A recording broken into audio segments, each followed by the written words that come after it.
Hola, soy Francisco García Campa y esto es Bellum Artis Historia Militar. Hoy os propongo un viaje a la historia de la Edad Media para conocer un poco cómo era la guerra en aquellos tiempos. Para ello contamos con la ayuda de Javier Martínez Pizna, autor de este libro, de Esto no estaba en mi libro, de Historia de la Edad Media.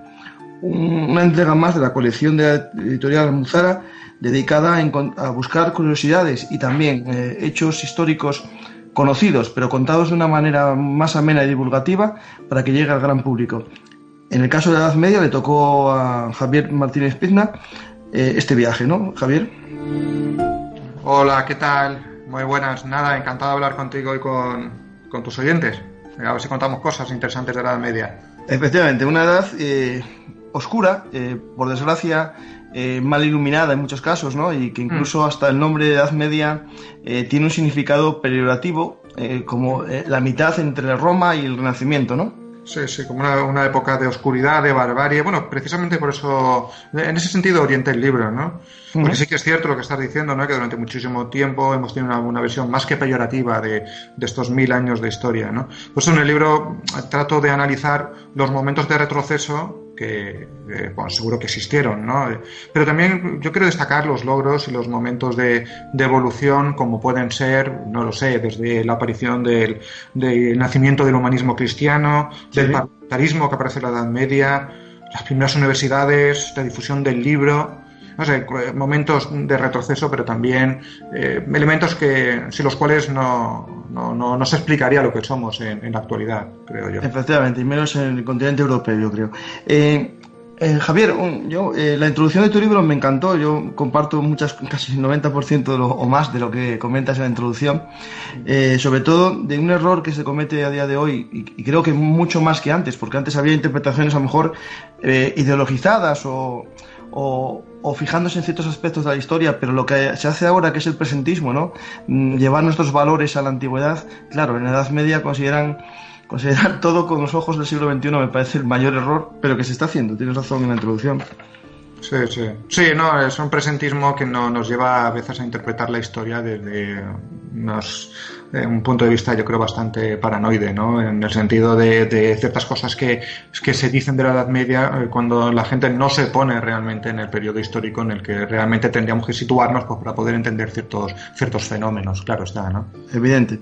En tu libro tratas temas muy interesantes, ¿no? Por ejemplo, el sexo, la danza de la muerte, el nombre de Dios, ¿no? El comienzo del monacato, fundamental, digamos, para entender Europa, y el legado histórico romano, latino-griego, ¿no? Que vino un poco conservado por ellos, ¿no? Sí, es que ese es el otro gran objetivo del libro, ¿no? Porque nos estamos acostumbrados a interpretar al ser humano como unos individuos totalmente obsesionados con la religión, sucios, que no tenían una vida, digamos, normal, pero yo trato de desmitificar un poquito todo esto, ¿no? Y por eso interpreto hombres y mujeres de la Edad Media de una forma no tan teórica, sino más práctica, ¿no? Intento ver cómo se divertían esta gente, porque también tuvieron tiempo para divertirse, cuáles son sus costumbres sexuales, tú lo has comentado, qué comían, cómo se lo pasaban bien, para tener eso, ¿no? Una imagen más fidedigna, ¿no? de lo que fue el ser humano en estos tiempos, ¿no? Que no todo fue religión y ir ahí como la gente se puede imaginar flagelándose, ¿no? Por las rutas de peregrinaje que llevaban a ciertos lugares europeos. Sí. Fue algo mucho más que eso, ¿no? Efectivamente. Mucho más, por ejemplo, hablas un poco también de la búsqueda del Grial, ¿no? Ese camino de Santiago que unificó pueblos, ¿no? Unió culturas, creó el románico, ¿no? Es decir, una serie de aspectos que vas contando a lo largo de tu libro de forma muy interesante, que ya contaré más adelante a los lectores en una reseña que haré en profundidad. Y yo creo que, ya que estamos en un blog de historia militar, ¿no? Y para no contar todo tu libro, nos vamos a centrar un poco en un capítulo de tu libro, ¿no? Que sería la espada contra el alfanje, ¿no? Sí, las batallas milagrosas de la Edad Media, ¿no? Sí, perfecto. Sí. Sería un poco mostrar cómo la religión, ¿no? A veces explicaba las derrotas y las victorias como hechos milagrosos, que en el fondo muchas veces parecían ser milagrosos, otras veces eran actos como de justicia divina, ¿no? Que lo vamos a ver un poco la visión religiosa de la guerra. y eso sería lo que vamos a intentar explicar un poco a lo largo de este podcast contigo, ¿no?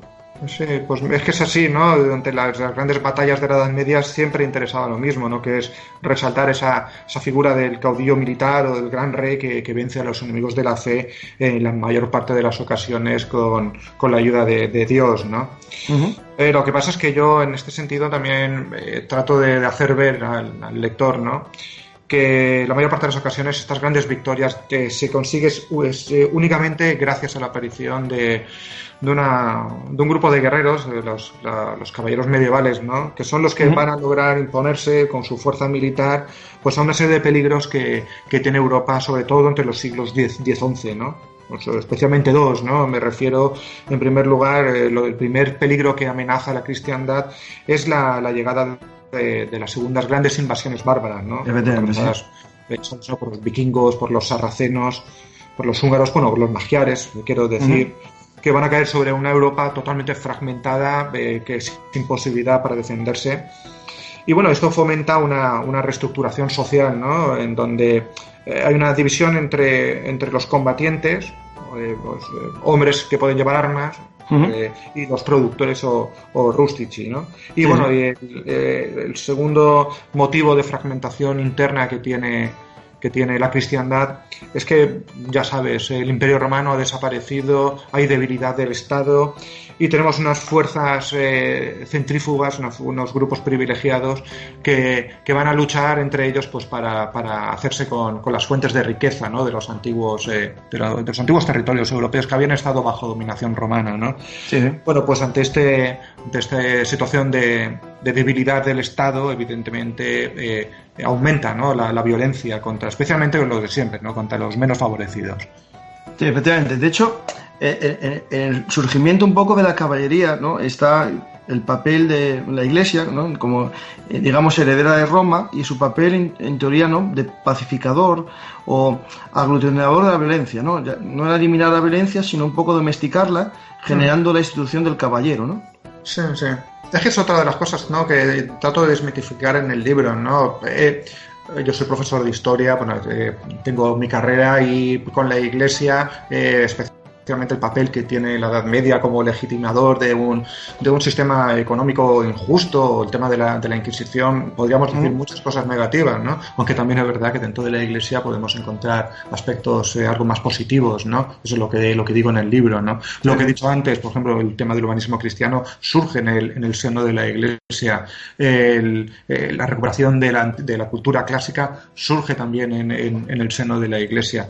Y también es verdad que debido a este ambiente de violencia extrema que sufre Europa en los siglos X-XI, pues va a ser precisamente la Iglesia, especialmente los obispos europeos, los que en unión con la aristocracia militar europea, pero que está preocupada por esta violencia tan endémica, los que van a crear un programa de pacificación que conocerás, ¿no?, la tregua de Dios. Dios, sí, sí. Que lo que hace es simplemente condenar con la excomunión todos aquellos crímenes que se produjesen en lugares con un profundo significado religioso, en hospicios, en santuarios. Con esto estamos intentando pues defender a lo que la Iglesia denomina páuperes, que son mujeres, niños, personas incapaces de defenderse frente a la violencia desmedida de los tirani, ¿no?, de esta aristocracia europea militarista que lucha con sus armas por aumentar sus privilegios económicos. Lo has dicho tú antes, Francisco, es que no erradicamos la violencia, pero por lo menos implantamos un programa de pacificación que sí que es cierto que se va a extender entre determinados grupos sociales, ¿no? Sí, sí. Mira, por ejemplo, tengo aquí una frase que a mí este tema me apasiona, el concepto de la religiosa, la tregua de Dios. Esta frase de León Gautier, en el siglo XIX, que viene a resumir un poco el Miles Christianorum en la Edad Media: la caballería a los ojos de la Iglesia no era otra cosa que la fuerza armada al servicio de la verdad desarmada, ¿no? Es un poquitín este intento de controlar a la caballería, ¿no?, generando al guerrero ocioso, ¿no?, ese guerrero que a lo mejor deja de estar al servicio de un noble y mientras encuentra a otro señor se dedicaba, bueno, a robar, a lograr mediante el saqueo riqueza.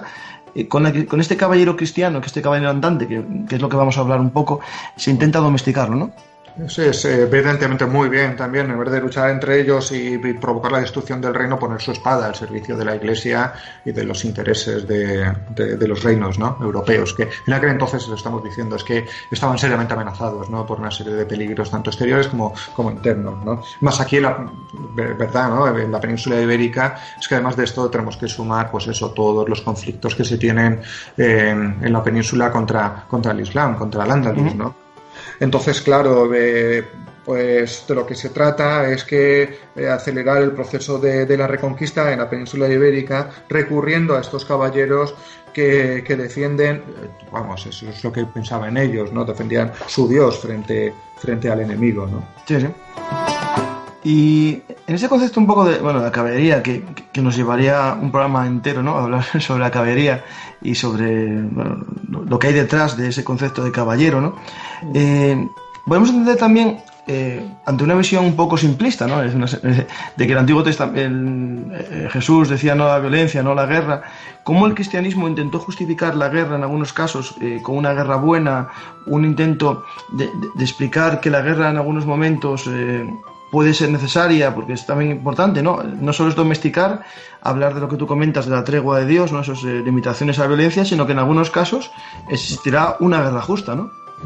Sí, sí, porque evidentemente era la guerra de los que defendían la auténtica religión, como ellos lo pensaban, contra los infieles que ponían en peligro, ¿no?, toda la cristiandad y que incluso habían conquistado los lugares por donde había predicado Jesús, en el siglo I después de Cristo, ¿no? Ese es el motivo por el que se puede justificar este tipo de actuaciones como las cruzadas, ¿no?, que fueron terriblemente violentas, ¿no? Al igual que fueron terriblemente violentas los movimientos también de conquista llevados a cabo por los musulmanes hasta este momento, ¿no? Que son gracias terribles, ¿no?, que Al-Ándalus durante el califato llevó a cabo, sobre todo sobre los reinos cristianos del norte peninsular. Sí, efectivamente. Eso que tenemos siempre en cuenta un poco el concepto, ¿no?, de lo que sería la guerra, bueno, la cruzada como una respuesta a la yihad, ¿no? Es decir, incluso argumentalmente los conceptos de yihad, cruzadas se asemejan bastante. Guerra Santa contra cruzada, sí, por supuesto. Y bueno, tenemos un poco ya esa sacralización de la guerra, ¿no? Incluso cuando comentábamos al principio lo de batallas milagrosas, ¿no? Un poco el concepto que en el cristianismo se tiene por herencia incluso del germanismo, ¿no?, de los germanos, de los visigodos, alanos, de que la batalla puede ser un juicio de Dios, ¿no? Sí. Y tenemos aparte al caballero, ¿no?, al servicio de la Iglesia que va a quedar grabado, ¿no?, en la memoria, ¿no?, y en las tradiciones culturales, como la aparición de esos cantares de gesta, ¿no?, entre los que destaca el cantar del Mio Cid o la canción de Roland, ¿no?, en donde hay una serie de leyendas y narraciones en las que abundan, pues eso, las apariciones milagrosas, la presencia de reliquias mágicas o incluso de unas espadas mágicas, por lo que estás comentando, de antiguas creencias, recuerdos del mundo germánico, ¿no? Sí. Se pensaban que habían sido forjadas por elfos y por seres mitológicos, ¿no? Bueno, es lo que denominamos en general el cristianismo de guerra, ¿no?, que está inserto en este contexto de lucha contra el invasor, ¿no?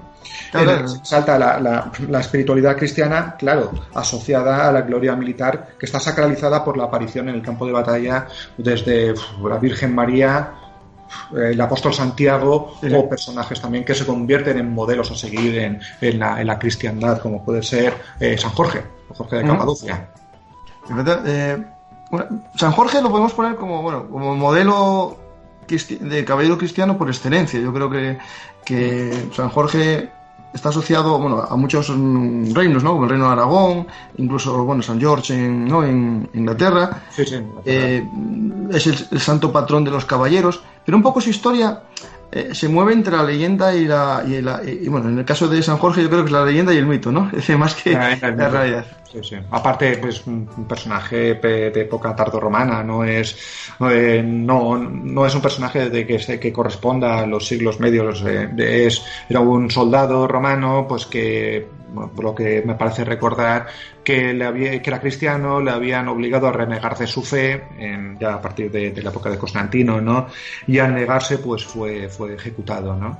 fue torturado, uno de los primeros mártires del cristianismo, ¿no? Lo que pasa es que después, conforme fue pasando el tiempo, aparecieron una serie de leyendas, que es la que tú ya te puedes imaginar, en la que se aparecía San Jorge en un caballo, derrotando al dragón, que estaba haciendo estragos en algunas comunidades. Me parece recordar que es de la zona de Capadocia, ¿no? Sí, de esa zona de Capadocia, y si no me acuerdo mal, era como algo la leyenda dorada, o sí. Sí, sale esta historia en la leyenda dorada de Corágine, ¿no? Sí, bueno, es una idea que también se extiende durante la Edad Media, aunque según algunos historiadores puede tener detrás de sí una explicación diferente a la que hoy en día piensa la gente. La gente puede pensar que San Jorge es el caballero enviado por Dios para derrotar al mal, ¿no? Pero también hay algunos que dicen que detrás de esto se esconde un significado simbólico distinto, que es el caballero, los poderes privilegiados, ¿no? La casta de la época, que está matando al dragón, que es precisamente un animal que se relaciona con la sabiduría, y mata al dragón, que se relaciona con la sabiduría, para que esa sabiduría no llegase hasta el pueblo. Bueno, no lo sé, la gente de la Edad Media lo entendería de la primera forma. Como sí, yo creo que sí.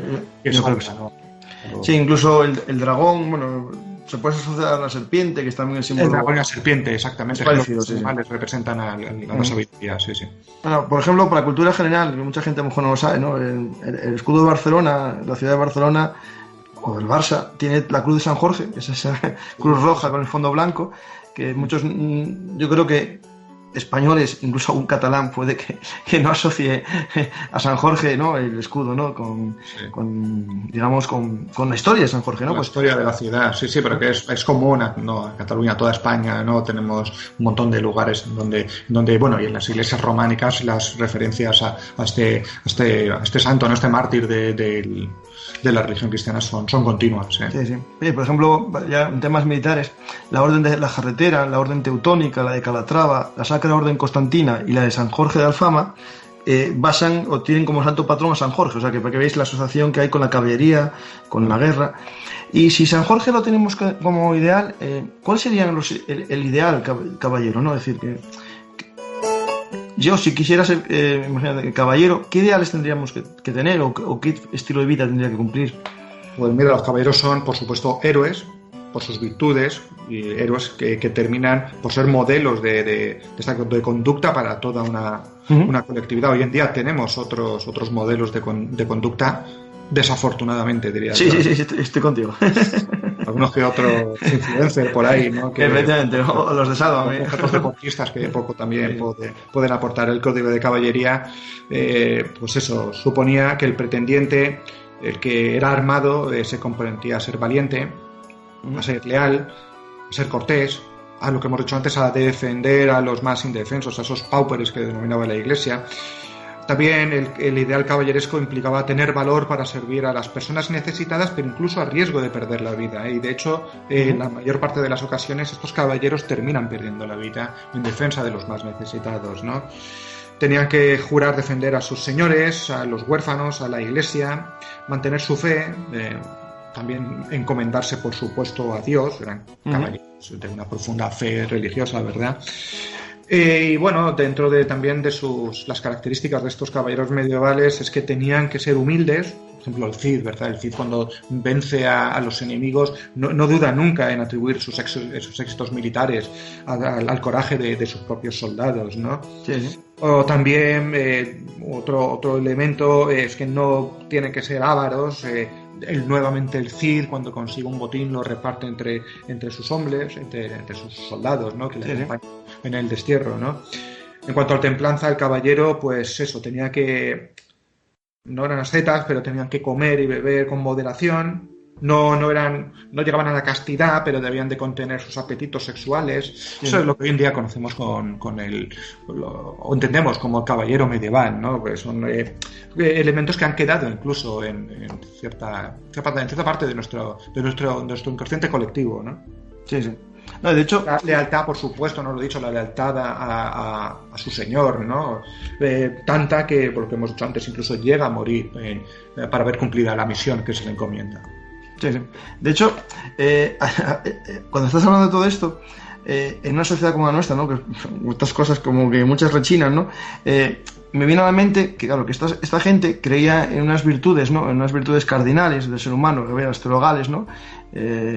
Y las cardinales, ¿no? Que marcaban al hombre, que era la prudencia, la justicia, la fortaleza y la templanza, ¿no? Que son varias de las que fuiste diciendo, que estas vienen de más atrás, ¿no? Vienen de la antigua Grecia, que hablaba de la valentía, la sensatez, la justicia, que en el fondo lo que quisieron, entiendo que es recomponer al caballero medieval con las virtudes de la Roma antigua, ¿no? De la Roma antigua, claro, sí. Bien. Es verdad, sí, son elementos, claro, sí, uno de los elementos que nos definen como civilización, o sea, a Occidente es lo que está pasando en la Edad Media, pues el otro gran pilar que nos sustenta es Roma y, pues, bueno, el cristianismo, por supuesto. Pues más o menos un poco así, vamos un poco rápido, después a lo mejor otro programa hablamos más en profundidad de alguna cosa. Es un poco explicar a los oyentes qué era lo que era la guerra en la Edad Media, un poco basándonos en esto que estamos hablando del concepto que en tu libro nos hablas de batallas míticas, ¿no? Es decir, cuando en la batalla entran elementos míticos que a día de hoy nos pueden, digamos, resbalar o incluso decir que no existieron o quitarles el valor que tuvieron en aquel momento, ¿no? Porque una batalla mítica, quitando el elemento mítico, es una batalla, ¿no? Pero para la época, ¿no? Están revestidas estas batallas de un halo espiritual, de un componente legendario, pero que esto no logra ocultar en la mayor parte de las ocasiones unos acontecimientos que bueno, que sí que es cierto que fueron adornados hasta el punto de que en la actualidad, pues eso, no resulta fácil de diferenciar lo real de lo ficticio, pero que en la mayor parte de las ocasiones se tratan de batallas históricas, ¿no? Pues Covadonga, ¿no? Que fíjate tú, todo lo que es las leyendas que relacionadas con esta batalla, pero que es un hecho histórico que está totalmente constatado, ¿no? Claro, yo Javier, soy asturiano, entonces aquí me toca la fibra sensible. Es cierto, sí, no voy a caer, todo Oviedo, ¿no? El acento, hablando de la batalla de Covadonga, por ejemplo, es cuando entramos con la visión actual, ¿no? Y ya todo nos empieza a rechinar, ¿no? Es decir, la batalla de Covadonga, mayor o menor medida, que es lo que vas a hablar tú ahora, hay que verlo desde los ojos de su momento, es decir, para ellos fue una batalla mítica. En el ideario del reino asturiano y después en el reino de León, posteriormente en Castilla y posteriormente en España, es una batalla mítica que se entiende desde el punto de vista de no solo de la batalla, ¿no? Decisiva, entiendo, Javier, sino desde esa visión mítica, unificadora, ¿no? Sí, el papel que se le otorga, ¿no? Se magnifican los hechos para convertir el inicio de la Reconquista en un hecho más épico, ¿no? Sí.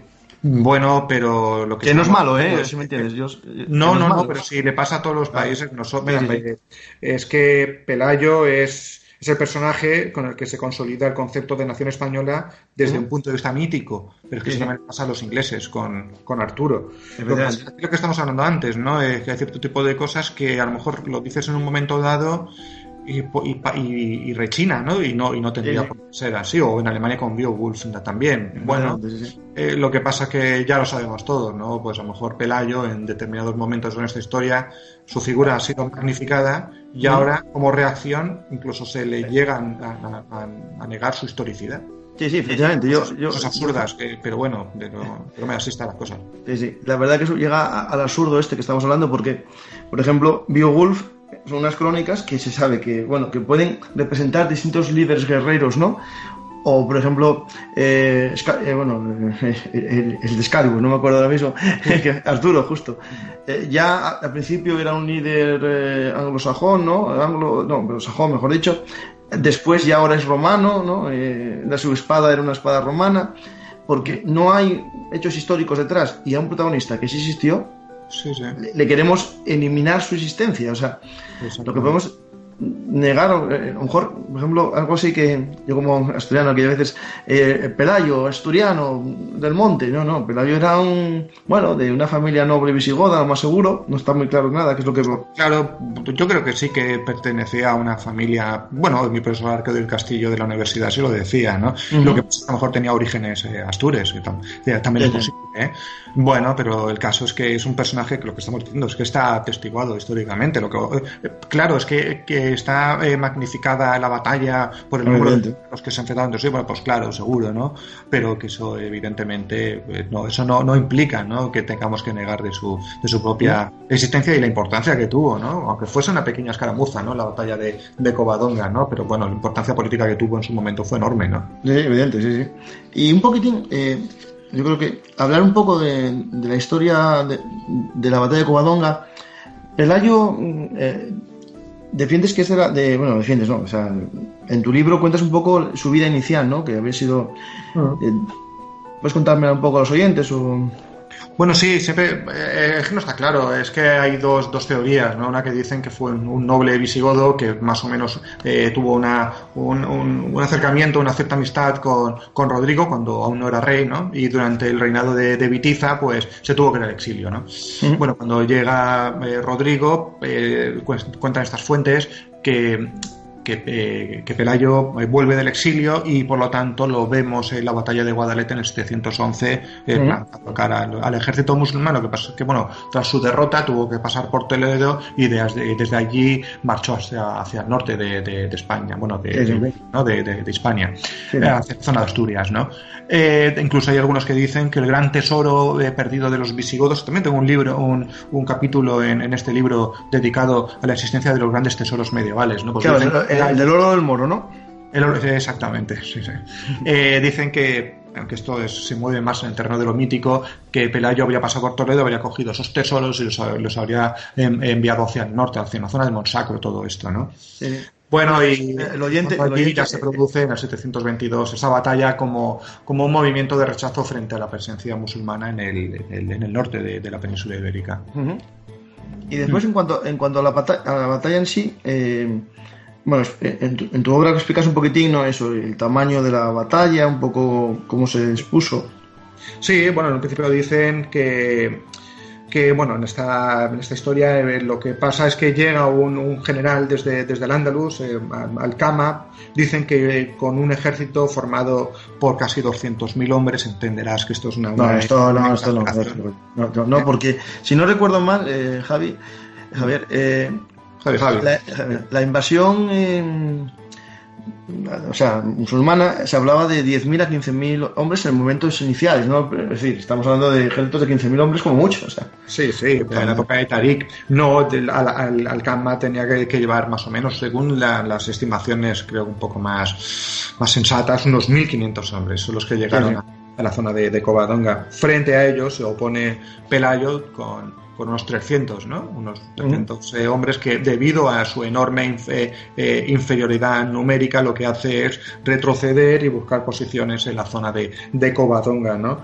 Y bueno, ahí el 28 de mayo del 722 es cuando se inicia la batalla, cuando los musulmanes inician el ataque lanzando todo tipo de armas arrojadizas, de flechas sobre los hombres del caudillo asturiano, que estaban escondidos en pequeñas posiciones alrededor de la cueva, ¿no? Sí. Afortunadamente, según las crónicas y para los cristianos, es ahí cuando se produce el hecho milagroso del que hablábamos antes, que es cuando aparece la Virgen y lo que hizo es que las flechas que arrojaban los musulmanes, pues mira por dónde, que se volvían contra ellos. Sí. Lo legendario, ¿no? Lo legendario, claro. Pero la explicación, claro, si os vais a Covadonga, me imagino que muchos de los oyentes estarían en Covadonga, al lanzar las flechas hacia la cueva, caerían hacia atrás muchas y claro, podrían herir a los propios lanzadores. A lo mejor iba por ahí el tema, que después se interpreta desde el punto de vista religioso o el punto de vista mítico, ¿no? Sí.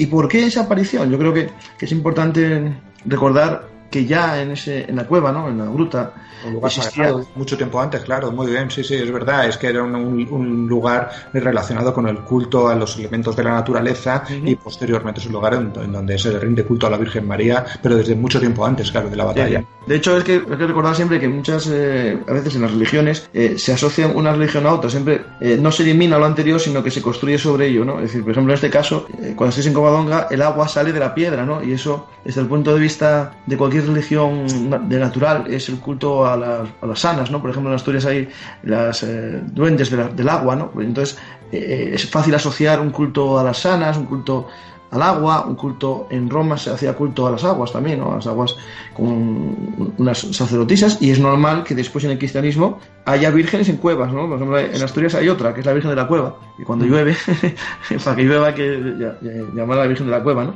Es decir, hay bastantes asociaciones de lo que estamos hablando, ¿vale? O sea que... Es que es verdad que el cristianismo no elimina las religiones anteriores porque no tiene capacidad para hacerlo. Lo que hace muchas veces es aprovechar antiguos cultos paganos y los modifica pues para moldarlos a la nueva religión hegemónica que es el cristianismo. Y el culto a las aguas ha habido aquí en la península ibérica.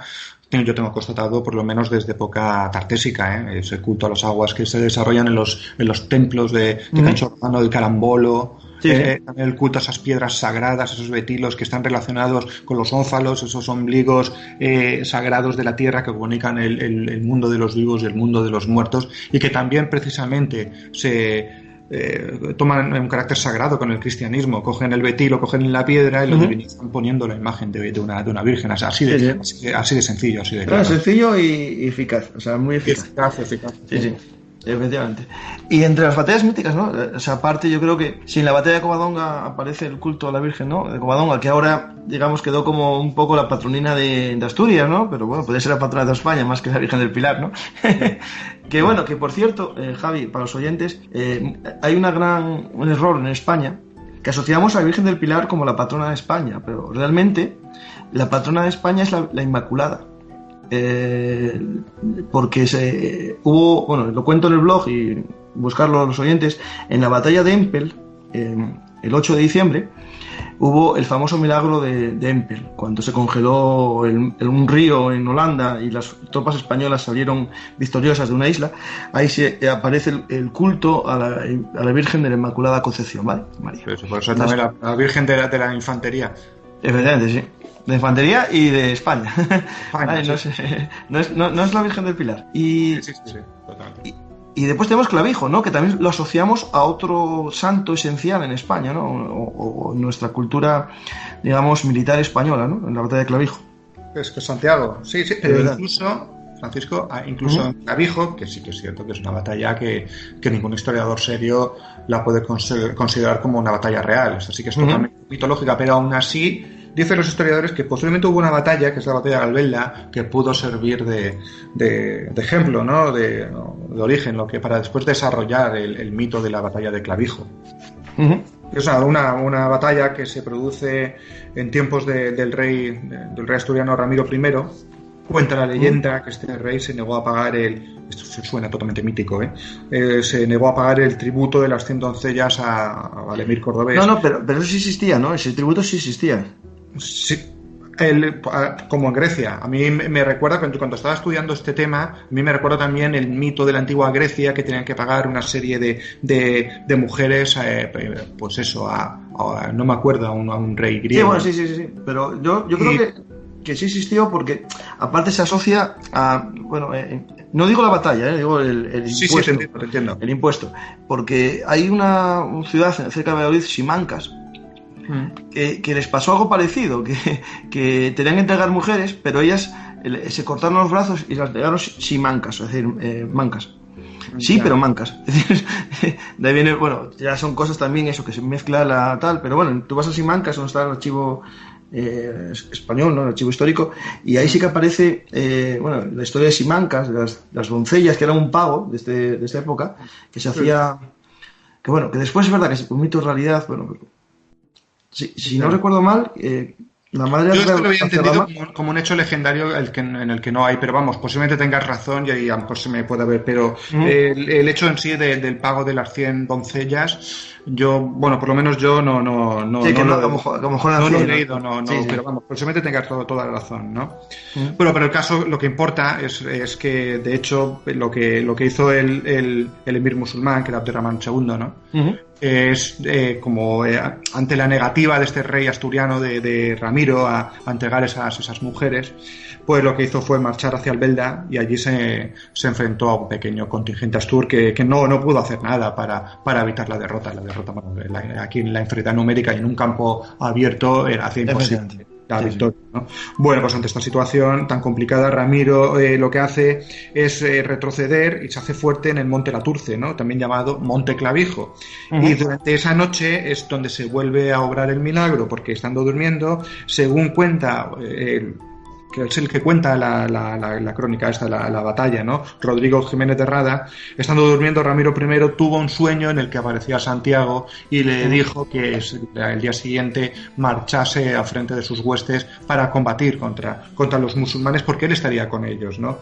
Sí. Y al día siguiente, claro, el rey marchó consiguiendo una gran victoria para las armas cristianas, ¿no? Lo que te he comentado antes, ¿no? Es una batalla legendaria, pero los estudios arqueológicos sí que han permitido corroborar la existencia de otra batalla en Albelda, pero que esta fue en tiempos de un rey que es Ordoño I, hacia mediados del siglo IX, no me acuerdo, 850, 860 después de Cristo, ¿no? Y esta batalla pues habría servido para inspirar a la batalla de Clavijo, por supuesto. Sí. Bueno, en la batalla de Clavijo, supuestamente, ¿no? Surge el grito Dios ayuda a Santiago, ¿no? Dios ayuda a Santiago, que después, con el paso de las décadas, de los siglos, fue evolucionando al famoso Santiago cierra España, ¿no?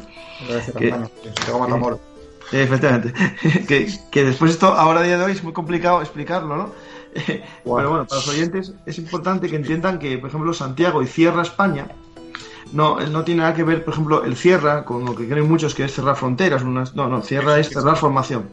Que es lo que estamos diciendo antes, es que si esto se interpreta desde el siglo XXI, pues evidentemente surgen interpretaciones que no son normales, porque es que recordamos que estamos hablando de una crónica que es la de Rodrigo Jiménez de Rada, escrita en el siglo XIII, estamos en la Edad Media, y por lo tanto, evidentemente, los planteamientos mentales que teníamos no son los mismos que tenemos ahora.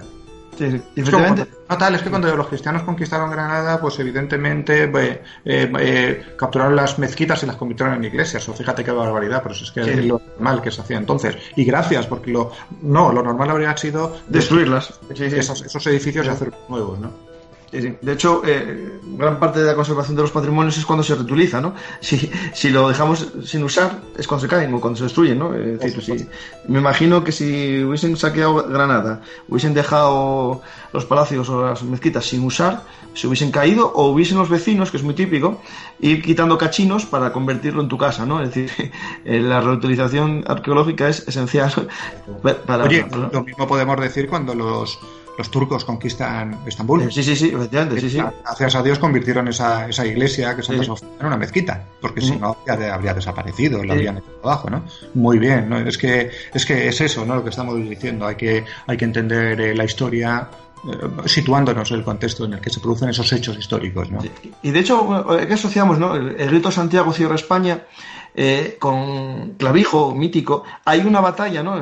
Que es la Navas de Tolosa, ¿no? En la que digamos que es cuando se genera este gran grito de guerra, ¿no? En la famosa carga de los tres reyes, que es también hablas un poco en tu libro de ella, ¿no? Sí, muy por encima, ¿no? Comento que es una de las grandes batallas no solo de la historia de España, sino también de la historia de Europa, ¿no?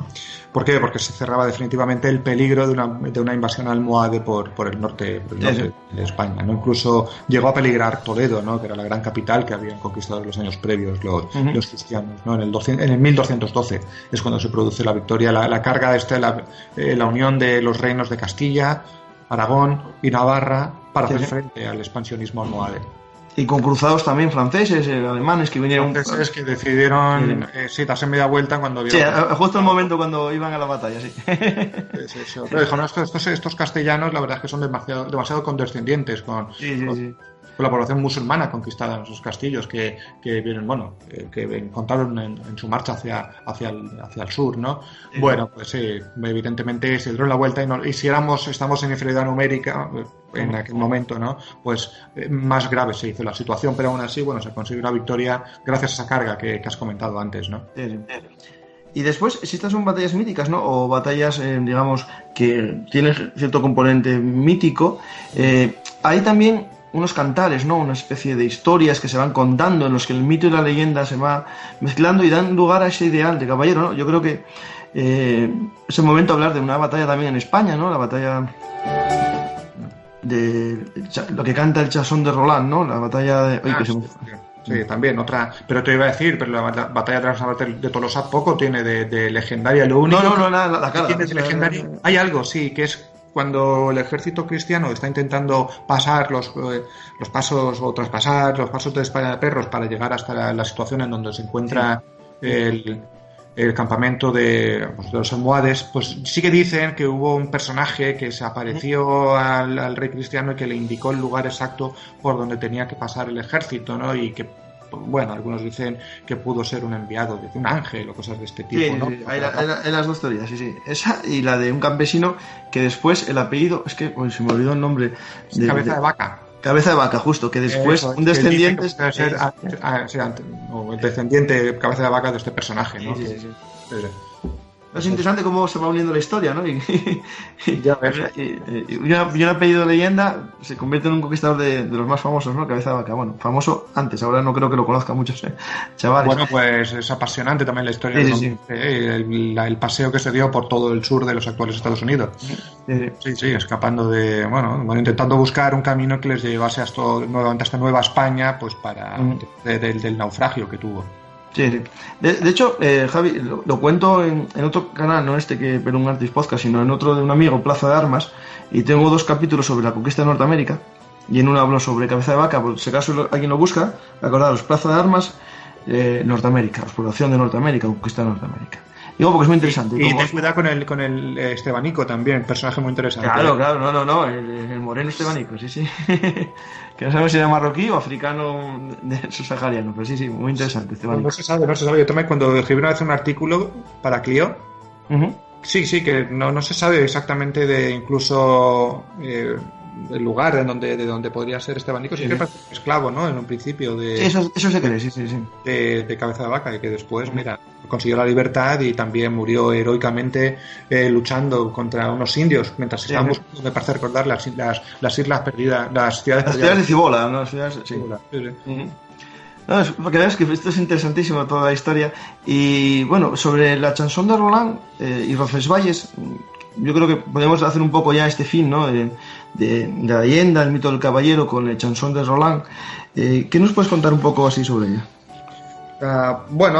Te está describiendo también una batalla totalmente mítica, pero también está basada en hechos históricos, como pudo ser el intento de Carlomagno de conquistar Zaragoza para que formase parte de esa marca hispánica que había creado al sur de los Pirineos para defenderse de un posible ataque musulmán. Bueno, la leyenda es totalmente, exagerada. Cuenta que toda España había sido conquistada por Carlomagno y que la única ciudad que quedaba en manos de los musulmanes era Zaragoza.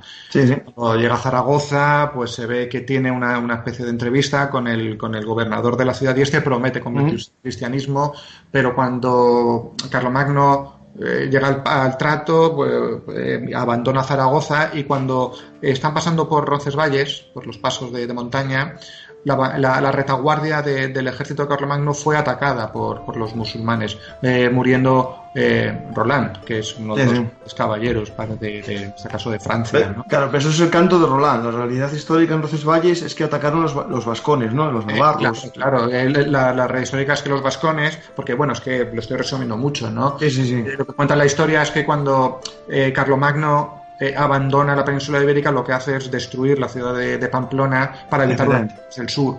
Y claro, los vascones, cuando se produce este acontecimiento, como venganza, cuando están atravesando los pasos de montaña, lo que hacen es caer sobre el ejército de Carlomagno y matar a este personaje mítico, ¿no? Legendario. No sé si tiene detrás de sí algo de historia, ¿no? Pero casi cuando Carlomagno vuelve a Roncesvalles, inicia la persecución del ejército musulmán, y para evitar que se pusiese la noche y que cayese el sol y el poder alcanzar a este ejército, le pidió a Dios ayuda para que no se hiciese de noche, ¿no? Y gracias a esto pudo alcanzar este ejército y derrotarlo, ¿no? Antes de llegar a Zaragoza. Ahí ya es cuando ya está el mito ya más exagerado, pero bueno, que al final lo más seguro que los trovadores o los escritores que escribieron el chanson de Roland lo que quisieron contar es un poco esa experiencia francesa, ¿no? En el sur de los Pirineos, incluso para justificar el no haber triunfado, ¿no? Yeah. Sí, no, es siempre es así. Incluso es que hasta yo te diría, porque yo también una vez escribí un libro para Luciérnaga sobre la inmortalidad en el Antiguo Egipto, que incluso se llega a decir que los dioses del Antiguo Egipto son dioses, pero que están posiblemente en tiempos predinásticos fuesen el recuerdo de caudillos, de grandes jefes que habían reinado en esos nomos del Antiguo Egipto y que después, con el paso del tiempo, habían adquirido un carácter sagrado. No lo sé, como por ejemplo Imhotep, ¿verdad? Sí, sí. Un arquitecto de época del faraón Zoser, ¿no? Lo que pasa es que conforme fue pasando el tiempo se convirtió en un dios. Sí, sí. Pues puede pasar lo mismo, ¿no? Bueno, pues sí, hay una serie de batallas, hay una serie de personajes históricos que con el paso del tiempo pues se les adorna con elementos legendarios y bueno, pero que eso sí no evitan, ¿no? No evitan ni la importancia. Oye, y aunque suene un poco que puede generar polémica con grandes reformadores religiosos que también son históricos, pero conforme el paso del tiempo se les adorna, ¿no? Sí, no, evidente, no, sí, estoy contigo que hay que entender siempre la idiosincrasia filosófica del momento, ¿no? Es decir, para hacer un héroe, en aquella época había héroes militares y santos, ¿no? Pues si tú unificabas el héroe militar con un santo o santificabas un héroe militar, generabas una mayor, digamos, ejemplo, ¿no? Un mayor ejemplarizante, ¿no? Y la sociedad necesitaba ejemplos en aquellos momentos y entiendo perfectamente su creación, su continuidad y su no olvido, ¿no? Es decir, básicamente el concepto que estamos hablando ahora en la batalla mítica, ¿no? En la batalla, digamos, mítica medieval. Hay que estudiar la historia alejándonos un poquito del elemento más pasional, intentar ser racional para no es muy difícil para un historiador dejar al lado su ideología, ¿no? Pero tú tienes que presidir tu propia ideología en las investigaciones históricas para manipular la historia en tu propio beneficio. Creo que se trata, ¿no? No sé si quedará muy antiguo, pero la idea del historiador positivista, que eso es imposible, ¿no? Siempre transmitimos lo que nosotros pensamos, pero de una forma adecuada. De hecho, te iba a decir yo que yo me quedaba con el positivismo del siglo XIX, que no era tan positivo como ellos decían, ¿no? Pero intentar contar los hechos como tal e incluso explicarlos, pero nunca con tus palabras, sino con las palabras de aquella época, ¿no? Sería más o menos llevar el positivismo. Claro, entonces pasamos, ya esto es un debate de historiadores, ¿no? Las escuelas sonales, el materialismo histórico y todas esas cosas que fueron, digamos, tergiversando la historia de una manera u otra, pero ahora llega la posmodernidad, como explicaste perfectamente en tu introducción, allá a intentar explicarlo todo con los ojos de ahora. Y eso ya, desde el punto de vista de un historiador un poco serio, nos duele por los ojos. Pues, Javi, yo creo que el objetivo era un poco conocer este capítulo de tu libro y sobre todo aconsejar yo creo que está todo explicado más o menos lo que queríamos, ¿no, Javi? Sí, de verdad, no, ha sido un placer, ¿no? Hacer la entrevista, ¿no? Es un libro, la verdad es que en el que podemos sacar información que hasta este momento, pues eso, no entiende la sociedad en general de lo que fue la Edad Media, ¿no? Por ejemplo, incluso que sepan que sí que es cierto que llegó a haber un desarrollo tecnológico en los momentos finales de la Edad Media, que la Edad Media es muy larga, son 1000 años, y que cosas que nos imaginamos, pues no para tanto, incluso el papel de la mujer, ¿no? El papel de la mujer, si lo comparamos con la situación de la mujer actual, la situación en la Edad Media era muy mala, pero que incluso hace una cierta evolución en estos tiempos, ¿no? Comparado con época romana, ¿no? En la Edad Media la mujer puede guerrear, administra los señoríos hereda, sí. Cuando el señor está fuera, es la mujer la que se encarga de esos señoríos, ¿no? Que estaba fuera en la mitad de la vida, casi. Sí. No, y además te digo una cosa, también hablo sobre, yo las denomino mujeres estelares en la Edad Media, mujeres muy interesantes que tuvieron un papel fundamental para entender lo que es la Edad Media, ¿no? Sí. No, de hecho, muchas cosas vi ya por alto, no me puse a leerlo entero. Pero tienes cosas muy interesantes, ¿eh? Por ejemplo, el Grial, a mí me encanta ver un poco desde el punto de vista ya real de lo que era el Grial. Y hablando de las mujeres, ¿no? El mito del cinturón de castidad, explicas un poco el tema. Es decir, mentira, todo es sí, completo.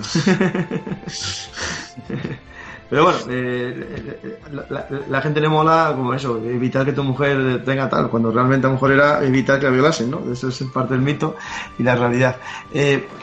Pues Javi, yo aconsejo a todos los oyentes que leáis su libro, lo encontréis en todas las librerías, porque yo creo que Almusara tiene muy buena distribución. Acordaros todos, eso no estaba en mi libro de y en este caso es de historia de la Edad Media. Yo os aconsejo esta serie muchísimo, me encantan, los libros de eso no estaba en mi libro de hecho, yo me gustaría a mí tener uno de estos, yo a mi nombre, sí, en el libro y tengo hasta pensado el título, y solo me falta tiempo para escribir, Javi, que tú sabes perfectamente el problema que tenemos la gente con los tiempos, ¿no? Se acumula trabajo, ¿sabes? Efectivamente, porque tú eres articulista de muchas revistas, ¿no? Acabas de decir Clio, ahora estoy muy liado, sobre todo con Clio, estoy con Clio y a veces con Más Allá, pero bueno, he escrito también, he publicado con National Geographic en Muy Historia, bueno, vale, Vive la Historia también, en Enigmas, unas cuantas, sí. Claro. Perfecto. Y bueno, Javi, es nuestra primera, venimos a hablar un poco de tu libro, ¿no? Pero cuando quieras, esta es tu casa, y si un día nos quieres contar una historia de lo que sea, de la Edad Media, de cualquier momento, recuerda que estamos aquí, yo y mis oyentes, que estamos creciendo, somos pocos, pero vamos creciendo poco a poco. Y nada, muchas gracias, Javier. Muchas gracias, un fuerte abrazo y para cuando quieras. Hasta luego.